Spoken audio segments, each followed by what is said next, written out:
discovered in the process of my journey, which was that I've been doing social media since 2008.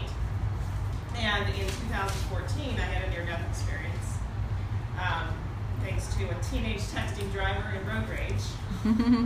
And in the back seat of the car while I waited for life flight, I got really clear that my purpose was the reason why I stayed here and didn't check out that day and actually go to the light, because I did see the light. The light does exist.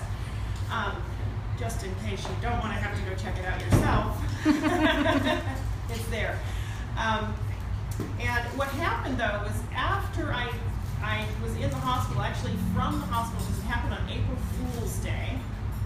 And I said, this is not an April Fool's joke. I have just been life flighted into the ER.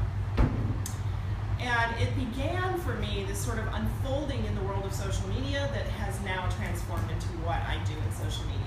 And what that is that when I got really transparent and extraordinarily vulnerable, I had people going, don't post anything, you know, your accident attorney's going to be mad at you, and, you know, oh my gosh, you can't tell people that you're on a morphine drip. Like all this sort of like, all these taboos, all of these, shh, you're not supposed to say this.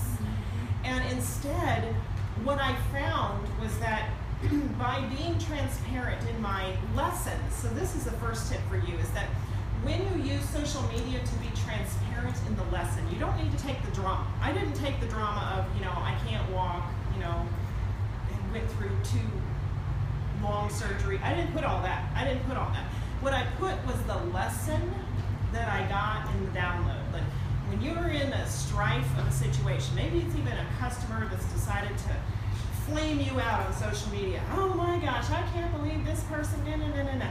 You take the lesson and you use that as your message. And when you use that as your message, it doesn't matter what the backstory is.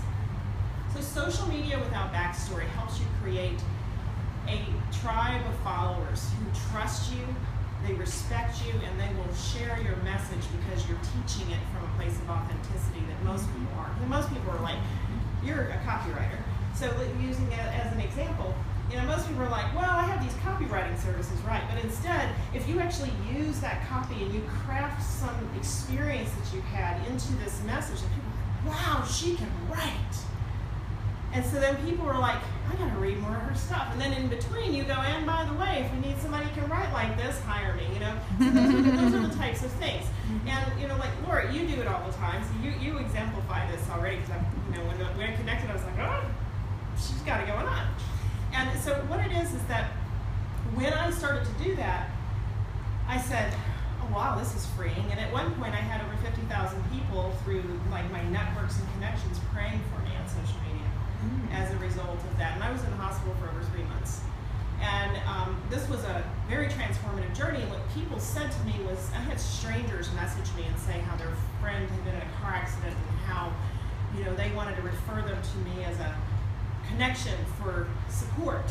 And then I also talk about my journey as a child. I was sexually abused for 10 years. I have people message me out of the blue that say, oh, you know what, and I have other people who are like, I can't believe you talk about that on social media, right?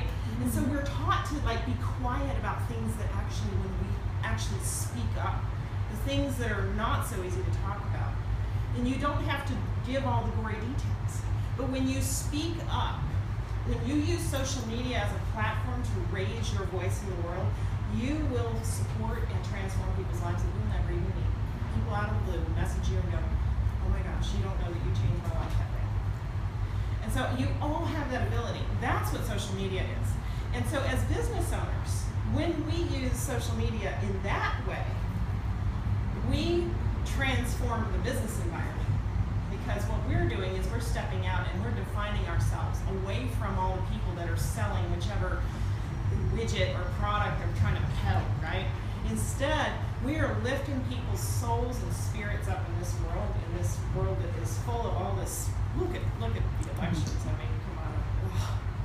But if you become the light in your tribe's world, then you get to light up the planet.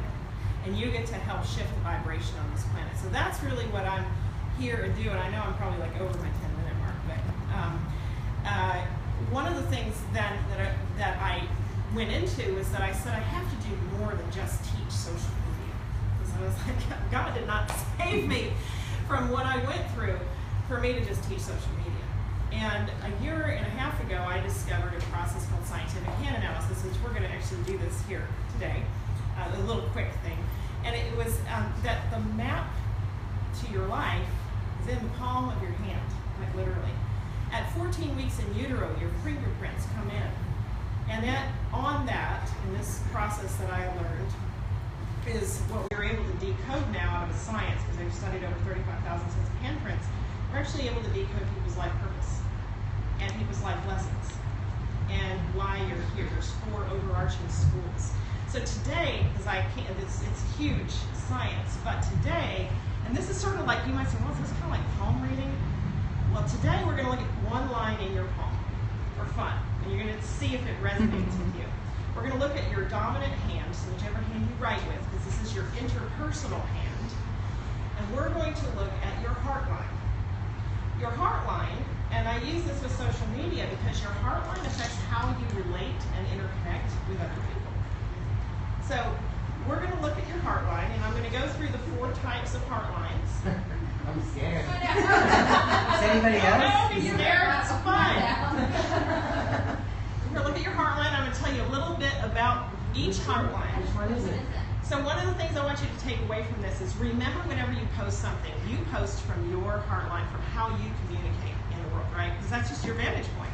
But if you'll remember that there's these other people who can't receive information in the same way that you receive it, it allows you to think outside the box when you post things. So like putting a picture instead of words because you like to write, things like that. So we're going to get started now with the heart line. So all you need is your hand, dominant hand that you write with. You're going to look at it. We're going to start with what we call the hermit heart line. People with a hermit heart line, their heart line, so this is the heart line. It comes from your out here on this side of your pinky. It comes up and it lands somewhere in your hand. And if you have a hermit heart line, it lands before, like it stops short of this middle finger, like it doesn't go past the middle finger. Who here has a hermit heart line? Mine is funky. You want to see it? Sure. Because it doesn't quite go, and then it has like 2 little lines. What does that mean? Oh, do you have I think there's so line. Maybe if we have Mine enough goes time. way past. Since we've got space. I don't know. Mine goes to the end. You have a big heart. Okay, let me see yours. I knew that. Mine goes past the finger a little. You have a passionate heart line. Mine goes right to that spot. Yeah. You have a hermit heart line. Hermit heart line. Hermit, I have a Have big. a passionate heart line going towards big heart. So, all right, so we're going to do. Laurie, you have the hermit. Hermit heart lines.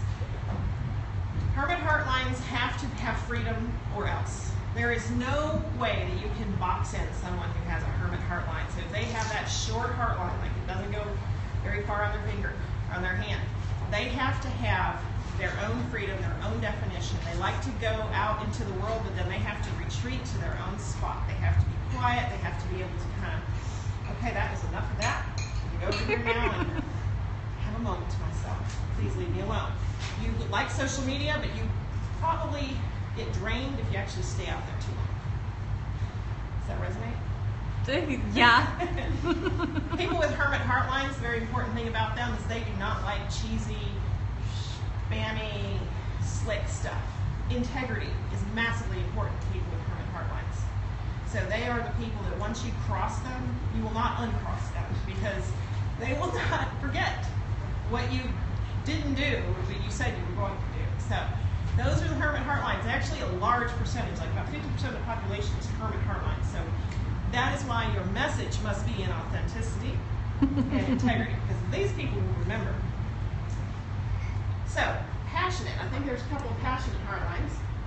I have double passionate heart lines. So sometimes you'll have one that's different for your interpersonal, like the more external relationships, and one that's The left hand? the interpersonal, like more like close to your heart relationships, so like family, romantic relationships. Sometimes that line is different. So listen, you want to listen for all these. So passionate heart lines are here to take care of themselves. If you have a passionate heart line, your number one responsibility is be true to yourself. Self-love, self-care, self-commitment, because you serve the world best when you serve you.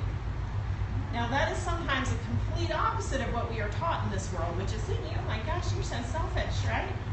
There are people who are here to serve. Some of you have big heart, we'll talk about that in a moment.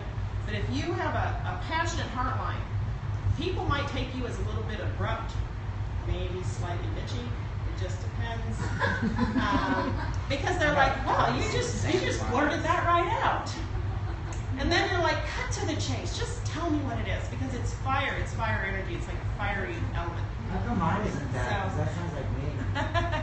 What was yours again? Big. Both hands. Oh, you're a big heart. You're actually not. You are actually here to serve others. Yeah. Big hearts are here. They are first and foremost in their essence.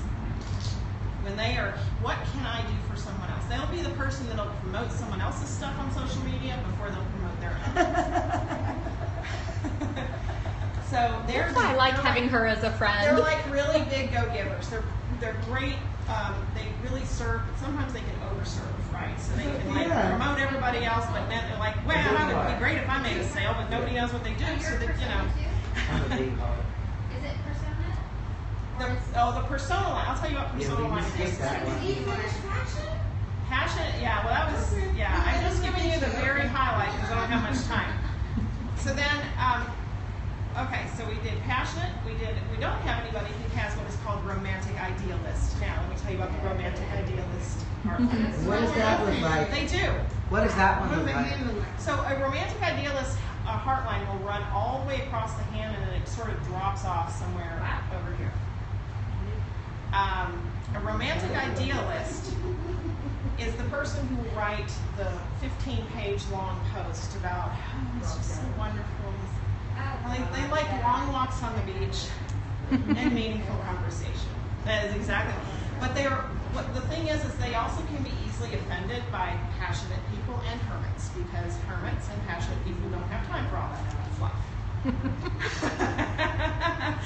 And we will sometimes forget to write things that they will resonate with because they're like, oh, that was really short. Where's all the meat, right? Because they like that. So this is why when you're writing your post, you can say the same message and repurpose it 4 times. Mm-hmm. And different people will go, oh, wow, that's incredible. And you're like, well, I already posted that. But it didn't even register on their radar screen. So hermits, which are to themselves, they're a me-centric person. Meaning that they got to focus, they got to be inward. If they don't, then that doesn't work. Passionate's the same way, me-centric. Got to take care of me, got to express myself, got to really, stand in my own power and my own truth.